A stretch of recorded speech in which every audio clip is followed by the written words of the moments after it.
Good morning and जय Hind students. आज हम डिस्कस करेंगे जैसे कि पिछले 3 वीडियो में हमने जो मैं आपको वीडियो मैंने डाला उसमें रिसोर्सेज के डेफिनेशंस, उसके क्लासिफिकेशन जो कि जनरल क्लासिफिकेशन और डिफरेंट बेसिस पे क्लासिफिकेशन था। इसके अलावा हमने डिस्कस किया कि रिसोर्सेज का जो है डेवलपमेंट किस लेवल तक पहुंचा है, जिसमें उसकी डिप्लीशन की बात की, इकोलॉजिकल जो डिसबैलेंस क्रिएट हो रहा है उसकी बात की। इसके अलावा हमने इसमें सबसे इंपॉर्टेंट एजेंडा 21 की भी डिस्कस की कि एजेंडा 21 क्यों रियो डी जेनेरियो ब्राजील में उसको मीटिंग बुलाई गई, उसमें क्या क्या चीजें हुई, है ना। ये सारी चीजें हमने डिस्कस किया। और जो मैंने 3 वीडियो में पिछले 2 दिनों से डाल रहा था, क्योंकि एक्चुअली कुछ टेक्निकली प्रॉब्लम की वजह से जा नहीं पा रहा, कुछ बच्चों ने कंप्लेन किया कि सर खुल नहीं रहा है, इसलिए मैंने अब यूट्यूब के थ्रू उसको जो है आपने उसको सेंड किया हुआ, जो कि इजिली अवेलेबल हो जाएगा। तो आते हैं पॉइंट पे। एजेंडा 21 पे हमने इसको क्लोज किया था, ठीक है। और जैसे मैंने कहा कि आपको जो आपके नोट्स बनाने हैं डेट वाइज बनाने, तो पहला वीडियो 25 को डेट क्या बनेगा, सेकंड वीडियो 27 को संडे पड़ जा रहा है, 27 को बनेगा मंडे को, और अगला जो वीडियो है आपका 27 का, यानी 26 का 27 का कल का बनेगा। आज डेट 28, इसका 28 की डेट से बनेगा। ओके, तो हम बात करेंगे जहां पे हमने उसको छोड़ा था कि कैसे आपका जो है आपका एजेंडा 21 में हमने बहुत सारी चीजें निकल के आई। उसमें से एक चीज मैंने वर्ड बताया था कि एक वर्ड नया निकल के आया जिसमें पूरी दुनिया ने, उसका था सस्टेनेबल डेवलपमेंट। अब ये सस्टेनेबल डेवलपमेंट है क्या? पूरी दुनिया ने इस बात पे जोर दिया कि डेवलपमेंट होना चाहिए, रिसोर्सेज का यूज होना चाहिए, लेकिन किस तरह से यूज होना चाहिए, उसकी एक प्लानिंग होनी चाहिए। प्लानिंग क्या, जो मैंने बात किया था कि जिसमें ओवर यूटिलाइजेशन कर रहे थे या वेस्टेज हो रहा था, उसको रोकना है। तो एक नया फ्रेमवर्क निकल कर एक नया वर्ड डिफाइन किया गया, जिसका नाम था सस्टेनेबल डेवलपमेंट। इसका मतलब होता है sustainable development means development should take place but not at the cost of environment. यानी कि हम डेवलपमेंट अपना करें, रिसोर्सेज का यूज करें, लेकिन रिसोर्सेज का इस तरह से यूज ना करें कि एनवायरनमेंट का जो है उसका जो है घाटा हो, यानी कि उसका इकोलॉजिकल डिसबैलेंस क्रिएट हो, ठीक है। इसके अलावा and the needs of the future generation, और साथ ही साथ रिसोर्स का हम इस तरह से ओवर यूटिलाइजेशन ना करें कि हम आने वाली जनरेशन के लिए कुछ छोड़ के ना जाए। तो यानी कहने का क्या मतलब था कि व्हाट इज सस्टेनेबल डेवलपमेंट, बहुत ही इंपॉर्टेंट पॉइंट है ये सस्टेनेबल डेवलपमेंट। इससे क्वेश्चन हमेशा आते हैं, इसलिए नोट कर लेंगे इसको। What is sustainable development? Sustainable development means the development should take place but not at the cost of the environment and not at the cost of the needs of the future generation, ठीक है। यानी कि हमारा development करें, लेकिन इस बात का ध्यान रखें कि इकोलॉजिकल डिसबैलेंस क्रिएट ना हो और हमारी आने वाली फ्यूचर पे कोई असर ना पड़े, यानी उनके लिए भी हम कुछ सुरक्षित करते, सेव करते चले जाए। क्लियर? तो ये हो गया आपका सस्टेनेबल डेवलपमेंट। अब सवाल ये होता है कि चलिए हमने कर लिया, अब इसके लिए क्या होगा, प्लानिंग करने की बात हुई। एजेंडा 21 में बात हुई कि प्लानिंग की जाए, पूरी दुनिया में एक फ्रेमवर्क तैयार हुआ, सभी उसमें उन्होंने साइन किया, और साथ ही साथ हर देश में क्या आ गया कि आप अपने देश में जाके एक अपना एजेंडा अपने देश के लिए बनाएंगे, किस तरह से जो है अपने देश में आप रिसोर्स की प्लानिंग करेंगे। रिसोर्स का प्लानिंग का मतलब क्या होता है, उसका डेफिनेशन क्या है कि resource planning is a technique और skill of proper judicious use of resources. यानी कि हर सरकार को इस बात का ख्याल रखना है कि वो अपने देश में जाके ऐसे कानून पास करे, ऐसे कानून बनाए ताकि वहां के रिसोर्सेज का टेक्निक, वो एक टेक्निक है या स्किल, इसको स्किल या टेक्निक कहा जा सकता है, एक तरीका आप अपनाएं, एक स्किल डेवलप करें ताकि आप उस रिसोर्सेज जो भी आपके पास अवेलेबल रिसोर्सेज है उस रिसोर्सेज का प्रॉपर और जुडिशियस यूज कर पाए, ठीक है। तो रिसोर्स प्लानिंग यही है कि resource planning is a technique or a skill to proper use judicious और proper और judicious use of resources. Clear? अब हम बात करेंगे कि रिसोर्स प्लानिंग की जरूरत क्यों है, why there is a need for the resource planning. Resource planning की जरूरत क्यों है? क्या जरूरत है भाई, हमारे पास पानी हम उसका जैसा चाहे यूज करें, हमारे पास पेट्रोलियम है जैसा चाहे यूज करें, कोई भी चीज जो रिसोर्सेज हम यूज करते हैं, प्लानिंग की क्यों जरूरत है, why there is a need for the resource planning. तो उसमें हम बात करेंगे, पहला है कि limited resources, the resources which are we are using, most of the resources are limited, है ना। मोस्ट ऑफ द रिसोर्सेज, चाहे कोल की बात कर लो, पेट्रोलियम प्रोडक्ट की बात करें, केमिकल की बात करें, लैंड की बात कर ले, रिसोर्सेज ये जो है लिमिटेड है। अब पॉपुलेशन हमारी ग्रोथ हो रही है, लेकिन लैंड का साइज तो बढ़ नहीं रहा है, वो तो कम होता चला जा रहा है। एग्रीकल्चरल लैंड की मैं बात कर रहा हूँ, वो तो कम होता चला जा रहा है, क्यों हम उस पर बिल्डिंग्स बना रहे हैं, रोड्स बना रहे हैं, एयरपोर्ट्स बना रहे हैं, डिफरेंट स्ट्रक्चर तैयार कर रहे हैं। यानी कि रिसोर्सेज धीरे डिप्लीट कर रही हैं, कम होती चली जा रही हैं। तो पहले क्यों जरूरत है रिसोर्स प्लानिंग की, क्यों जरूरत है कि whatever the resources are found on the earth they are limited. Okay, ये लिमिटेड है, तो अगर लिमिटेड है हमारे पास, ठीक ना, वो डेवलप हुआ, रिन्यूएबल नहीं है, most of the resource are not renewable resources, तो क्या करना है, उसको हमें जुडिशियस और प्रॉपर यूज करना है, उसके लिए हमें प्लानिंग करनी ही पड़ेगी। Second, unevenly distributed. अब देखिए रिसोर्सेज जो है पूरी दुनिया में या आप अपने देश के अंदर देखिए हर जगह जो इवनली डिस्ट्रीब्यूट नहीं है, ठीक ना। जैसे अगर हम अपने देश की बात करें, झारखंड की बात करें, छत्तीसगढ़ की बात करें, मध्य प्रदेश की बात करें, कर्नाटक की बात करें, यहाँ पर रिसोर्सेज बहुत ज्यादा है, ठीक ना, और अलग अलग जगहों पे अलग अलग, जैसे मैंने कहा छत्तीसगढ़, झारखंड, मध्य प्रदेश की बात करें, कोल रिसोर्सेज हैं। राजस्थान की बात कर लें, वहां पे आपका विंड रिसोर्स है आपके पास, और साथ में सोलर रिसोर्स है आपके पास। गुजरात में भी विंड रिसोर्स है, ठीक ना। अगर हम अरुणाचल प्रदेश की बात कर ले तो वहां पे आपका वाटर रिसोर्स है, हिमाचल प्रदेश में है। लेकिन वहां पे अगर हम अरुणाचल प्रदेश में वाटर रिसोर्सेज ज्यादा है, तो आपका राजस्थान में जो है वाटर स्कैर्सिटी है, वहां पर पानी की प्रॉब्लम है। तो रिसोर्सेज जो है अनइवनली डिस्ट्रीब्यूटेड है inside the country, inside the nation and also the overall the world, पूरी दुनिया में अनइवनली डिस्ट्रीब्यूटेड है। तो जो रिसोर्सेज अनइवनली डिस्ट्रीब्यूटेड है उसको क्या करना है, जब हमारी प्लानिंग होती है, क्योंकि हम एज ए नेशन के फॉर्म में, गवर्नमेंट फॉर्म में हमारी जिम्मेदारी है कि हमारा रिसोर्स जो भी हमारे पास है हर लोगों तक बराबर बराबर पहुंचे। ये कब होगा, जब प्लानिंग होगी, ठीक है। जैसे फॉर एग्जाम्पल मैं आपके घर का एग्जाम्पल देता हूं कि आपके घर में मान लीजिए कि आपका ज्वाइंट फैमिली है, आपके पापा नौकरी करते हैं लेकिन आपके चाचा नौकरी नहीं करते हैं, ठीक ना। तो एक बेटर मैनेजमेंट क्या होगा कि आप अपने पूरे परिवार को शेयर करें, सबको साथ लेके चले, ठीक है। अब ऐसा नहीं कि जो नौकरी कर रहा है, जो कमा रहा है, उसके बच्चे अच्छे स्कूल में पढ़ रहे हैं, उनकी अच्छी फैसिलिटी प्रोवाइड कीजिए। जो नौकरी नहीं कर रहे हैं, जो घर पे आपके हैं, उनको लिए कोई फैसिलिटी नहीं है, तो फिर क्या होगा, डिस्बैलेंस क्रिएट होगा, ठीक है। तो लेकिन एक सभ्य समाज के तौर पर हम क्या चाहेंगे कि सबका बराबर विकास हो, डेवलपमेंट हो, ठीक है। तो इसलिए रिसोर्स प्लानिंग की जरूरत है, क्योंकि अनइवनली डिस्ट्रीब्यूटेड है, तो हमें जरूरत है कि हम उसका प्रॉपर रिसोर्स प्लानिंग करें, ताकि जहां पे ज्यादा है और जहां पे कम है वहां पे किस तरह से उसको जो है मैचअप किया जाए। क्लियर। अगला जो पॉइंट है वो है ओवर यूटिलाइजेशन। अब ओवर यूटिलाइजेशन का क्या हो रहा है, रिसोर्स, क्योंकि बहुत सारे लोगों को पता नहीं है कि हम ओवर यूटिलाइजेशन करें रिसोर्स का, ठीक है। तो ओवर यूटिलाइजेशन जो रिसोर्सेज हो रही हैं, उन रिसोर्सेज को कैसे हम जो है कोऑप करें, ओवर यूटिलाइजेशन को रोके, इसके लिए कानून पास करें। जैसे फॉरेस्ट लॉ में बताया कि बनाया गया, बहुत सारे ऐसे कानून बनाए गए, जैसे कि आप देखिए अब जो है दिल्ली जैसे राज्यों में वहां पे पॉल्यूशन कम करने के ऑड इवेंट का फॉर्मूला लाया गया था। कई सारी चीजें ऐसे लाई जाती हैं, ठीक ना।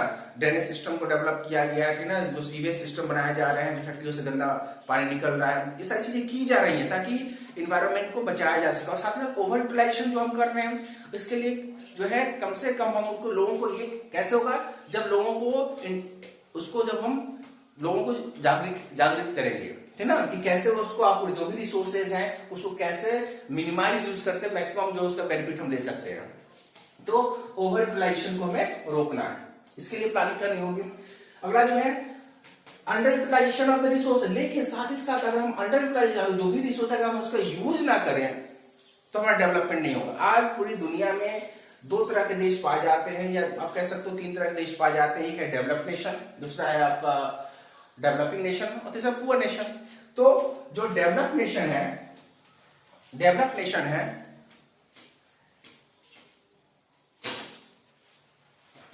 सॉरी, जो डेवलप्ड नेशन है और डेवलपिंग नेशन में फर्क क्या है? फर्क ये है कि जो डेवलप्ड नेशन है वो रिसोर्सेज का बेटर जो है प्लानिंग के साथ यूज कर पाते हैं, और जो डेवलपिंग नेशन है टेक्निक की कमी को, जैसे चाहे क्वांटिटिव हो या क्वालिटेटिव हो। ऐसा नहीं है कि जो डेवलपिंग नेशन में रिसोर्सेज नहीं है, बहुत सारे ऐसे देश हैं जैसे इंडिया पे रिसोर्सेज की कमी नहीं है, लेकिन हमारे पास टेक्निक नहीं है, हमारे पास जो ह्यूमन रिसोर्स है वो उतनी क्वालिटीफुल नहीं, स्किल नहीं है, इसलिए हम उस रिसोर्सेज का मैक्सिमम यूज नहीं कर पा रहे हैं। तो डेवलप कंट्री जो है वो ज्यादा यूज कर पाती है रिसोर्सेज का, अच्छे तरीके से यूज कर पाती हैं, हम जो है उसका अच्छे से यूज नहीं कर पाते हैं। तो अंडर यूटिलाइजेशन अगर रिसोर्सेज हुआ तो हमारा डेवलपमेंट नहीं हो पाएगा। तो प्लानिंग ये करनी है, तो प्लानिंग किसलिए जरूरी है, ताकि हम जो अंडर यूटिलाइज जो रिसोर्सेज हमारे पास होते हुए भी हम उसका यूज नहीं कर पा रहे हैं, इसलिए प्लानिंग करनी है कैसी टेक्निक लाया जाए, कैसा इंफ्रास्ट्रक्चर सेटअप किया जाए ताकि हम उसका मैक्सिमाइज कर सके। क्लियर। अगला जो है टू प्लान ह्यूमन रिसोर्सेज, सबसे इंपॉर्टेंट रिसोर्स जिसकी वजह से अगर ह्यूमन रिसोर्स को निकाल दिया जाए तो शायद फिर किसी रिसोर्स का कोई यूज नहीं रह जाता। फॉर एग्जाम्पल अब जापान की बात कर लें। जापान जो है आप जानते हो कि सबसे एडवर्स कंडीशन का देश है, जहां पे एवरेज पर डे 2 या 3 आप कह लो तो वहां पर अर्थक्वेक आते हैं। रिसोर्स के मामले में वहां पे रिसोर्स बहुत कम है, लेकिन उसने क्या किया, अपने ह्यूमन रिसोर्स को उसने स्किल बनाया। इसको ऐसा क्या है, आज जो है वो वर्ल्ड का 4th इकोनॉमिक कंट्री है, लार्जेस्ट इकोनॉमिक कंट्री है, दुनिया का 4था सबसे महान आर्थिक जो है देश बना हुआ है। क्यों? क्योंकि उसने अपने ह्यूमन रिसोर्स को क्वालिटीफुल स्किल बनाया, ठीक ना।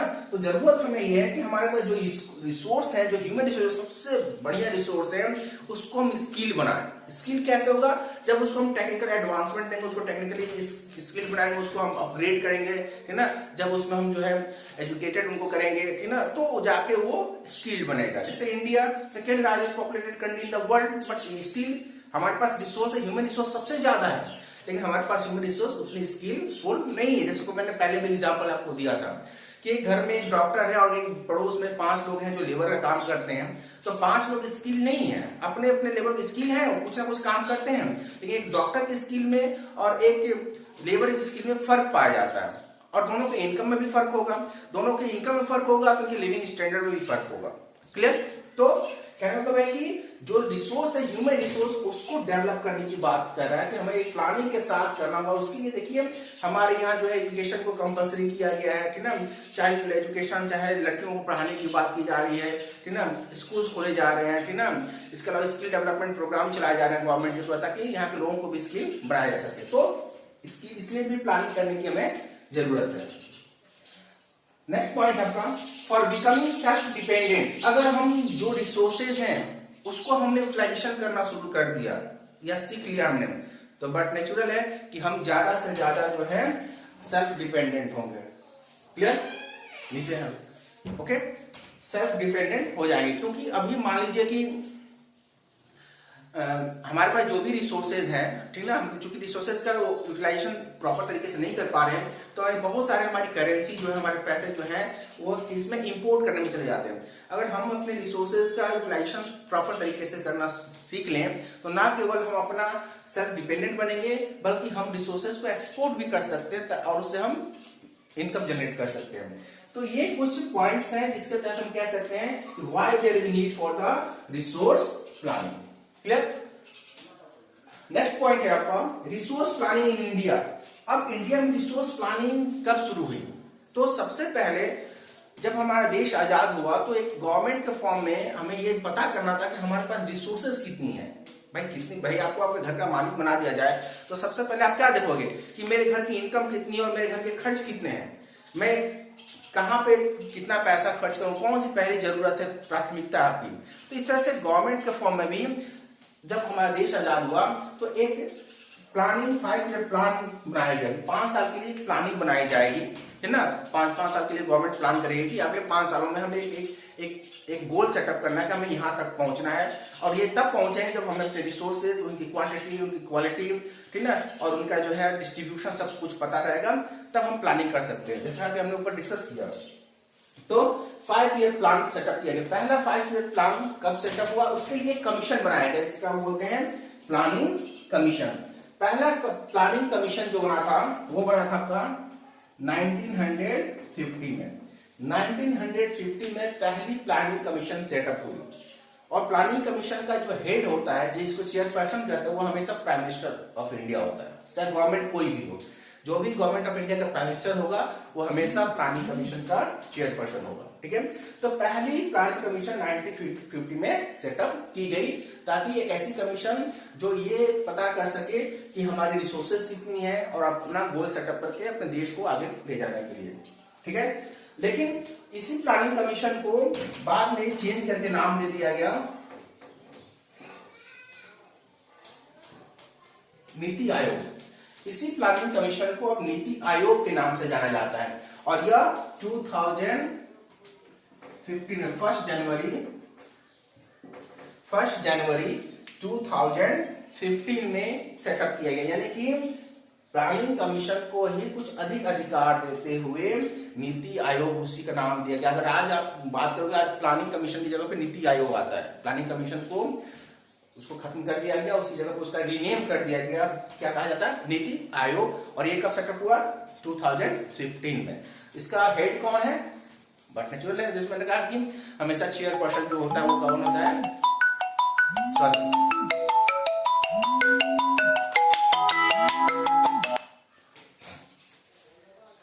तो मैंने कहा कि हमेशा जो नीति आयोग का जो हेड होता है वो चेयरपर्सन ही होता है। ठीक है, क्लियर। और इसका जो मुख्यालय यानी कि जो मेन इसका ऑफिस कहाँ है, दिल्ली में है। क्लियर। तो नीति आयोग या प्लानिंग कमीशन जो पहले था उसका हमेशा जो है आपका जो मुख्यालय जो है, जो ऑफिस है, मेन ऑफिस जो है, मेन ब्रांच जो है वो है दिल्ली में। इसका चेयरपर्सन कौन होता है, prime minister of India. Clear. अब रिसोर्स प्लानिंग इंडिया में करने के लिए और क्या है, आइडेंटिफिकेशन होना चाहिए। किसी का आइडेंटिफिकेशन, रिसोर्सेज का, कि हमारे देश में रिसोर्सेज कहां कहां पे है।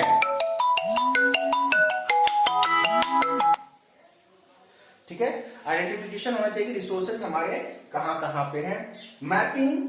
मैपिंग के थ्रू मैपिंग करनी है कि कौन से रिसोर्स कहां पे है, किस तरह की रिसोर्स है, उसकी क्वांटिटी क्या है, कितनी मात्रा में है, कितनी उसकी क्वालिटी क्या है, ठीक है।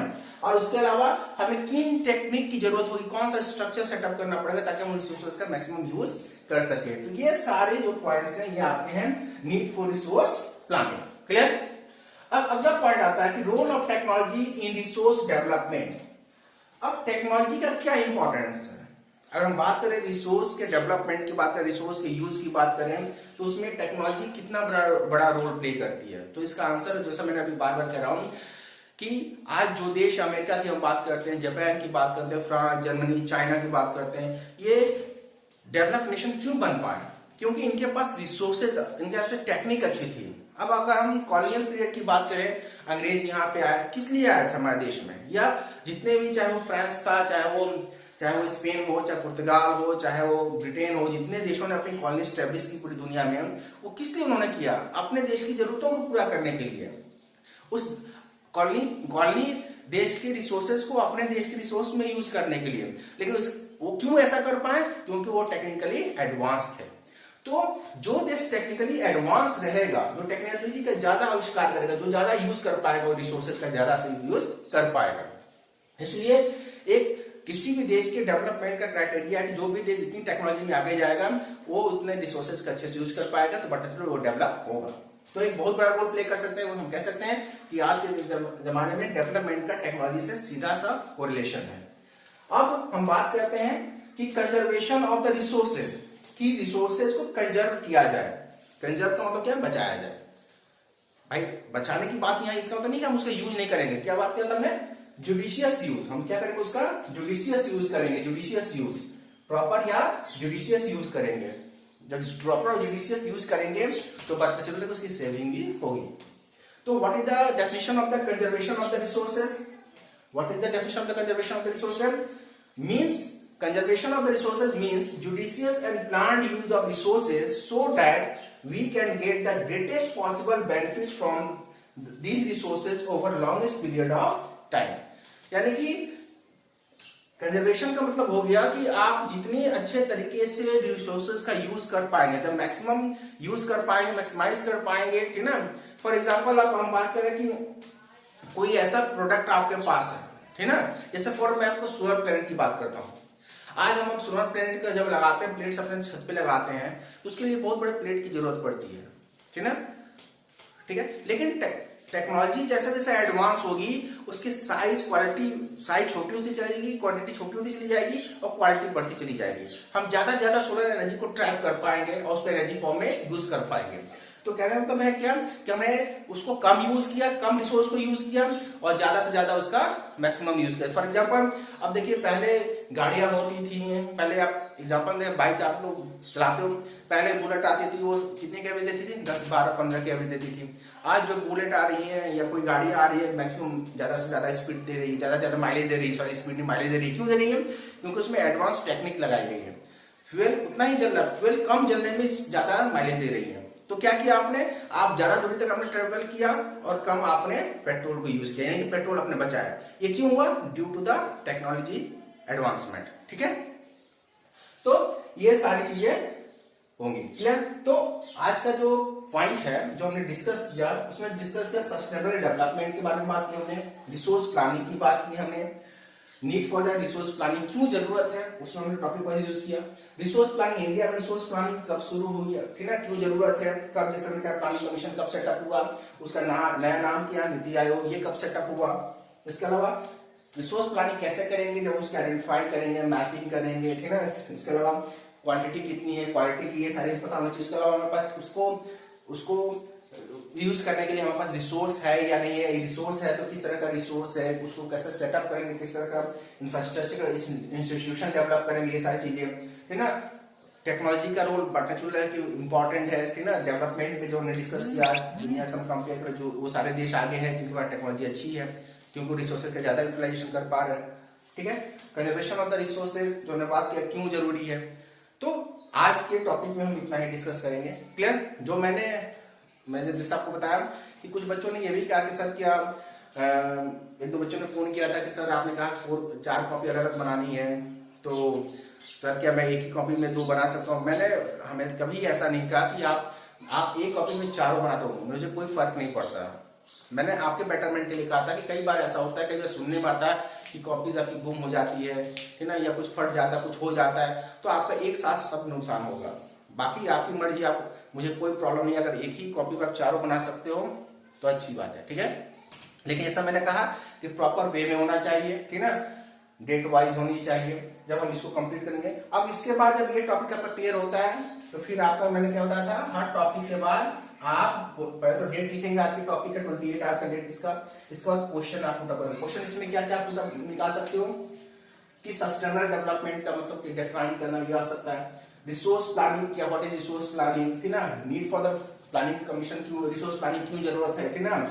इसमें जो है क्वेश्चन आ सकता है फर्स्ट प्लानिंग कमीशन कब सेटअप हुई, चेयरपर्सन ऑफ द, कौन होता है चेयरपर्सन, कौन होता है, ठीक ना। इसके अलावा आप बात कर सकते हो कि अब प्लानिंग कमीशन का नया नेम क्या है, ये कब सेटअप किया गया, नीति आयोग कब बना, ठीक ना, टेक्नोलॉजी का क्या रोल है, कंजर्वेशन क्यों जरूरी है। इस तरह के क्वेश्चन आप जो है 7-8 क्वेश्चन इस टॉपिक से निकल सकते हैं। तो मैं उम्मीद करता हूं कि आपको कुछ समझ में आई होगी। अब कोई भी क्वेरी हो और नहीं समझ में आया है, मैं अगर क्लियरिफाई नहीं कर पाया हूं तो मेरे व्हाट्सएप जो पर्सनल नंबर है उस पर आप मुझे कॉल कर सकते हैं या फिर मैसेज कर सकते हैं। कॉल ना करें, मैसेज के थ्रू अपने क्वेरीज को सॉल्व कर सकते हैं। थैंक यू, जय हिंद।